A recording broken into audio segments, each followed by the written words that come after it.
Depuis environ 2 décennies, Samsung est le leader mondial sur le marché des téléviseurs et cela pour de bonnes raisons. La marque propose l'ensemble des technologies d'affichage allant du LCD simple et abordable en passant par l'évolution très performante QLED Mini LED, offrant un volume de couleurs supérieur et un pilotage plus différencié de la luminosité, jusqu'à la technologie OLED au contraste maximal. Samsung propose même des téléviseurs micro-LED ultra modernes qui sont, à proprement parler, le meilleur choix en matière de contraste, de luminosité et de durabilité. Cependant, comme les prix ne sont pas encore compétitifs et dépassent les 20 000 €, nous laissons cette technologie de côté pour le moment. En principe, elle est tout aussi contrastée que l'OLED, puisque les 8,3 millions de pixels de la résolution 4K peuvent être contrôlés et éteints individuellement en intensité. Contrairement à l'OLED, il n'y a en outre pratiquement aucun vieillissement organique. Le choix du meilleur téléviseur Samsung sur le marché grand public dépend bien entendu en partie du budget personnel. Toutefois, le moment est bien choisi, car les prix de la génération 2025 ont désormais fortement mûri et, depuis le mois de novembre, un certain plancher semble avoir été atteint. En particulier pour les modèles phares de chaque catégorie, il est désormais possible d'économiser des montants à 4 chiffres par rapport à la période de lancement.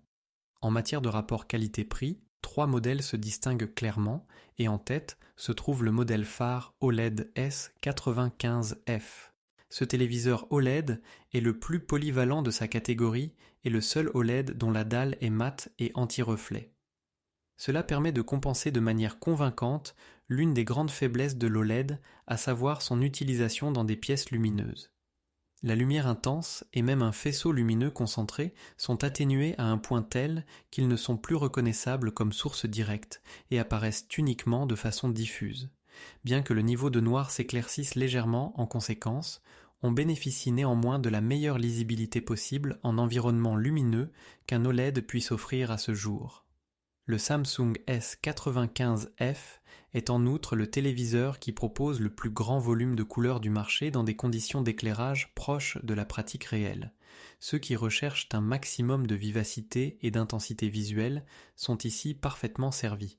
Le fabricant associe des quantum dots utilisés comme filtre pour obtenir des couleurs primaires plus pures à la technologie OLED auto-émissive. Il en résulte non seulement un espace colorimétrique extrêmement étendu, mais également une stabilité des angles de vision à un niveau record. Ceux qui souhaitent regarder la télévision en famille nombreuse ou en groupe, sans perte de saturation latérale ni dérive des couleurs, bénéficient ici de ce qui se fait de mieux. En outre, le S95F est l'OLED le plus lumineux de l'année dernière, même s'il faut ici clairement faire la distinction. C'est le seul à atteindre, lors de mesures, plus de 4000 nits, mais uniquement dans le mode standard, moins fidèle aux conditions de studio, et seulement pendant une courte durée. De manière constante, et dans le mode filmmaker plus équilibré et préférable, c'est déjà LG Display avec son Primary RGB Panel, utilisé dans le G5 ainsi que dans le Panasonic Z95B, qui se montre plus lumineux. Cependant, les différences ne sont pas très importantes et, sur une pleine surface d'image, Samsung peut totalement rivaliser en matière de luminosité et même dépasser le Panasonic extrêmement coûteux. Samsung parvient également à tirer nettement plus de performance de sa propre dalle QD-OLED que Sony, qui utilise pourtant le même écran fourni par Samsung dans le Bravia 8 de deuxième génération. La question de savoir si le S95F ou le G5 est finalement le meilleur OLED en matière de rapport qualité-prix fait l'objet de nombreux débats. Les deux marques sud-coréennes sont les meilleures généralistes, notamment en ce qui concerne l'aspect gaming. Ce sont les seuls à proposer 4 ports HDMI 2.1 pleinement fonctionnels, ainsi qu'un taux de rafraîchissement variable en résolution 4K pouvant atteindre 144 Hz. La latence est généralement extrêmement faible sur un téléviseur Samsung et le matériel pertinent des cartes graphiques AMD et Nvidia est en outre spécifiquement pris en charge. Le Samsung S95F est considéré par certains testeurs spécialisés comme le meilleur choix en raison de sa grande polyvalence. Le magazine papier de longue date et reconnu SatVision lui attribue une note globale légèrement supérieure à celle du G5. De son côté, le laboratoire de mesure canadien réputé Ratings présente également, dans ses meilleures évaluations, le Samsung comme le meilleur choix dans la catégorie OLED. Certes, dans le domaine du home cinéma, certains regrettent toujours que ce fabricant ne licence pas le format Dolby Vision. Toutefois, à moins d'être particulièrement pointilleux, cela ne sera pas perçu comme une grande perte, car le S95F, grâce aux performances de sa dalle, affiche les contenus HDR de haute qualité de manière extrêmement vivante et dynamique. Bien entendu, Samsung optimise fortement l'esthétique et les effets wow, mais la marque est loin de dénaturer l'image de manière artificielle, comme on le lui reproche parfois. L'espace colorimétrique est très bien et de manière cohérente précalibré, aussi bien pour les contenus en Standard Dynamic Range que pour ceux en High Dynamic Range. Concernant la courbe de luminosité HDR conforme au Mastering Studio, Samsung n'est que très légèrement en retrait par rapport à la concurrence japonaise plus onéreuse. En matière de lissage des dégradés de couleurs, le fabricant est même actuellement en tête selon le laboratoire de mesure canadien Ratings. Les effets de bandes étranges et les contours durs ne sont jamais perceptibles dans les dégradés sombres, même à distance de visionnage normal. Néanmoins, le S95F présente aussi quelques faiblesses. Son upscaling automatique est bon, notamment du Full HD vers la 4K, mais en ce qui concerne le lissage et la suppression des artefacts sur des contenus SD de faible qualité, Sony, Panasonic et LG Display ont fait légèrement mieux sur la génération 2025. Par ailleurs, tout comme pour l'image où le Dolby Vision n'est pas licencié, Samsung ne prend pas non plus en charge les pistes audio DTS, ce qui peut être pertinent pour des supports physiques de haute qualité si le son est transmis via HDMI vers un équipement externe. De plus, le Dolby Digital Plus 7.1 est compressé en 5.1 via HDMI sur un téléviseur Samsung, mais il s'agit là d'un point de critique très spécifique qui n'intéressera probablement que très peu de personnes.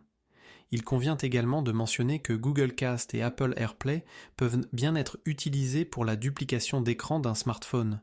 En revanche, Apple HomeKit n'est pas intégré de manière native et ne peut être utilisé que par un détour indirect car Samsung souhaite mettre en avant sa propre application SmartThings qui, il faut le reconnaître, est elle aussi très performante.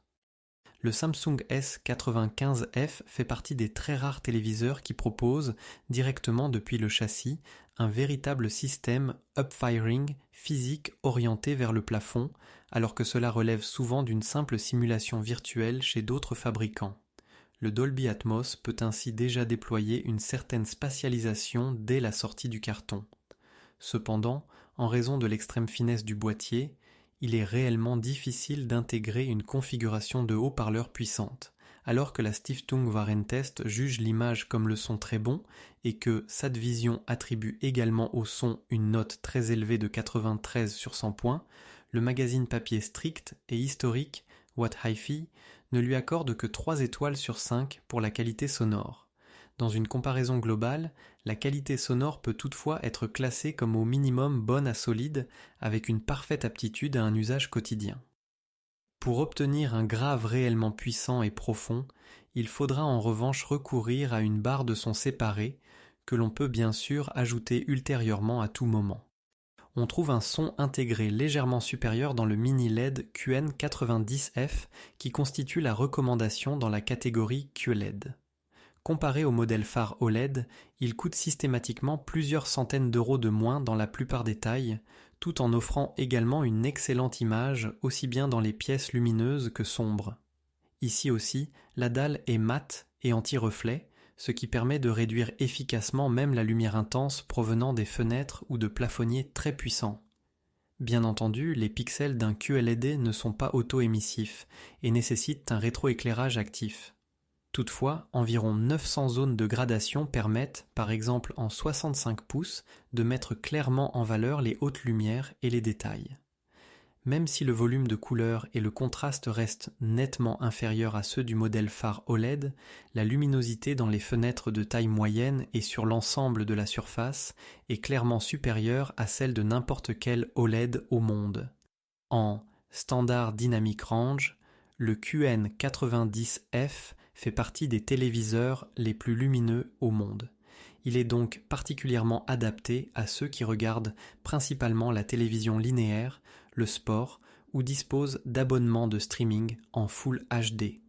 En matière d'équipement, le QN90F est très similaire au modèle phare OLED et propose lui aussi 4 ports HDMI 2.1.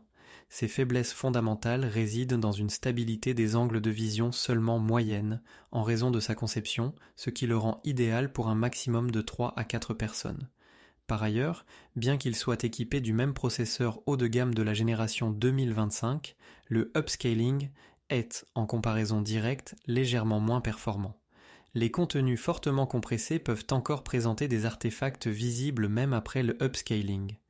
La netteté des mouvements en Game Mode ainsi que le lissage des dégradés de couleurs ne rivalisent pas totalement avec ceux d'un OLED haut de gamme. Néanmoins, dans l'ensemble, ce téléviseur ne présente aucun défaut majeur. Dans le magazine SatVision, il a même obtenu, de manière surprenante, une note globale supérieure à celle du très apprécié OLED milieu de gamme C5 de LG Display. En termes de prix, les deux modèles sont similaires. Les deux modèles mentionnés sont respectivement le meilleur OLED et le meilleur QLED de Samsung pour la génération 2025. Leurs successeurs respectifs, dont la référence se termine par la lettre H, ne devraient devenir réellement attractifs en termes de prix qu'à partir de l'automne. À l'heure actuelle, les modèles évoqués offrent donc le meilleur rapport qualité-prix. Les deux téléviseurs intègrent, quelle que soit la taille, la même dalle en interne, ce qui n'est pas toujours le cas sur le marché. Dans le segment OLED d'entrée et de milieu de gamme, Samsung utilise en effet parfois la technologie WOLED éprouvée et efficace de LG Display. En ce qui concerne les recommandations de taille, le S90F entre en jeu dans la dimension immersive de 65 pouces.